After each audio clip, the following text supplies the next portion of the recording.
পাঠশালে থেকে ফিরে এসে জটিল তার মাকে সব বললে।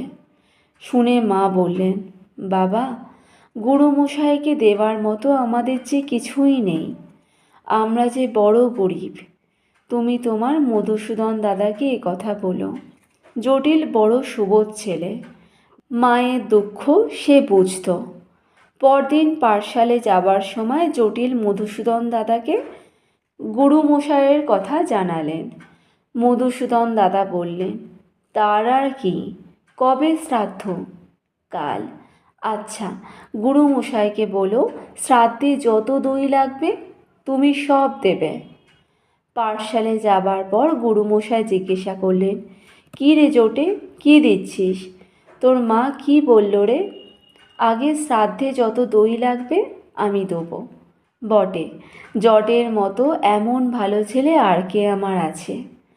তবে বাবা একটা কথা শোন, দেখিস যেন দেরি না হয়, কালই শ্রাদ্ধ। জটিল বলল, আজ্ঞে, কাল সকালে দিয়ে যাব।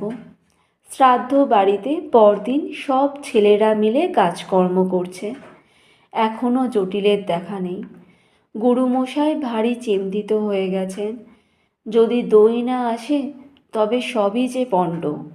না, একটি ছেলের কথায় বিশ্বাস করে ভালো কাজ করা হয়নি। জটিল তখনই দই নিয়ে আসছে। তাকে আসতে দেখে একটি ছেলে গুরুমশাইকে ডেকে বললে, গুরুমশাই, ওই যে জটিল এসেছে, আর দেখুন মস্ত একটা ভাঁড় দই এনেছে। জটিলের হাতে ছোট একটি ভাঁড় দেখে গুরুমশাই একেবারে রেগে আগুন। বললেন, শ্রাদ্ধের সব দই না তুই দিবি, আর দই কই? আগে আমি ছোট কিনা বেশি আনতে পারবো না। মধুসূদন দাদা তাই এই ছোট ভাঁড়টি দিয়েছেন। তিনি বললেন, এতেই সকলের হবে। জটিলের কথা শুনে গুরুমশাই আরও রেগে গেলেন।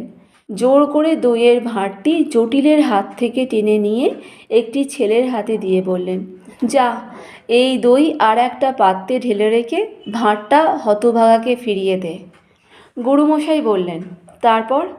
আমার মা শ্রাদ্ধ তুই পণ্ড করলে লক্ষ্মী ছাড়া ছেলে, আজ তোর একদিন কি আমারই একদিন।